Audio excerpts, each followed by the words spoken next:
Sa bawat pagbisita ni Pangulong Ferdinand R. Marcos Jr. sa iba't ibang bansa, hindi niya kinakalimutang bisitahin ang mga kababayan nating Pinoy doon.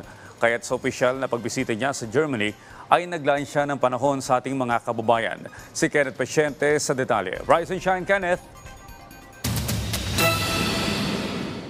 Hindi nakaligtaan ni Pangulong Ferdinand R. Marcos Jr. na makihalubilo sa mga Filipino na nasa Berlin, Germany sa kanyang pagbisita rito. Kita ang excitement at saya ng mga Pinoy dahil sa personal na pagkumusta sa kanila ng punong ehekutibo, na dinagdagan pa ng masayang atmosphere dahil sa iba't ibang performances ng Filipino artist. Dito muling kinilala ni Pangulong Marcos Jr. ang sipag at tiyaga ng mga Filipino na sa harap ng pagkakawalay sa mga mahal sa buhay ay patuloy na nagsisikap para magkaroon ng matiwasay na buhay ang pamilya sa Pilipinas. Proud din ang Pangulo sa maayos na trabahong ibinibigay ng mga ito, dahilan para maging in-demand ang mga Filipino workers sa Germany. Thousands of miles away from your homeland, you have brought with you the warmth of our culture, the richness of our tradition, the unwavering sense of bayanihan that binds us together as a nation. Nakakataba po ng puso na marinig ang mga kwento ng inyong pagsusumikap at pag-unlad, tagumpay at pag-asa dito sa Germany. Your achievements and the recognition that you have earned from our German friends are a testament to the excellence that defines the Filipino. Pero bukod sa galing at husay ng mga OFW, binigyang diin din ng punong ehekutibo ang malaking papel at ambag ng mga ito sa pagpapalakas ng ekonomiya ng bansa dahil sa kanilang remittances. In 2023, ang Bangko Sentral ay nakapag-report na ang remittance na pinadala ng mga Pinoy na galing sa abroad ay naabot natin ay record, unprecedented high. Napakataas po, hindi kayo, at umabot po ng $33.5 billion. At napakalaking bahagi ninyo, napakalaking bahagi na niyan doon sa ating ekonomiya.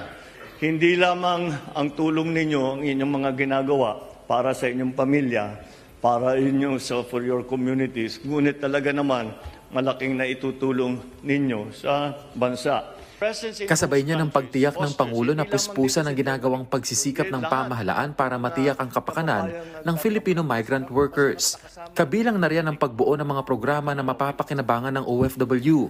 Gayon din ang pagpapalakas ng ugnayan ng Pilipinas sa ibang mga bansa gaya ng Germany para maitatag ang malinaw at maayos na kooperasyon para sa pagprotekta ng kanilang karapatan at kapakanan. Our government is committed to supporting our overseas Filipino workers and the broader Filipino community abroad. We are working tirelessly to ensure that you are treated with the dignity and the respect that you deserve. Through various programs and initiatives, we strive to protect your rights, your welfare.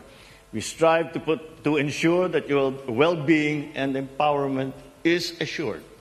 Ikinagalak naman ng ilang OFW ang pagbisita ng Pangulo sa kanila. I think it's a win-win. Pinapakita niya yung pag-care niya sa mga taga rito. Hindi lang yung mga dumating, but for the previous OFW. Ang ating presidente parang ama natin yan eh. Kumbaga, nami-miss ko yung tatay ko, parang ganun. Nami-miss ko si presidente na bilang isang ama natin. Pakaramdam ko, dumating yung kapamilya ko. Sa harap din ng mga Filipino sa Germany, nangako ang Pangulo na maninindigan ng bansa sa pagprotekta sa teritoryo ng Pilipinas sa harap ng issue sa West Philippine Sea. Malaking bagay anya na suportado ito ng German government. We both adhere to the rules-based order and seek the cooperation of all nations to abide by the principles of the United Nations Convention on the Law of the Sea, tinatawag ng UNCLOS. Dahil nagkakaproblema po tayo, ay may ibang bansa na sinasabi yung ating teritoryo ay kanila pala. At ngunit sa asahan ninyo ay hindi po tayo papayag dahil maliwanag naman na ito ay bahagi ng Pilipinas. Sa pinakahuling tala ng Foreign Affairs Department, nasa 36,000 na Pinoy ang kasalukuyang naninirahan sa Germany. Mula Berlin, Germany, Kenneth Pasyente para sa Pambansang TV sa Bagong Pilipinas.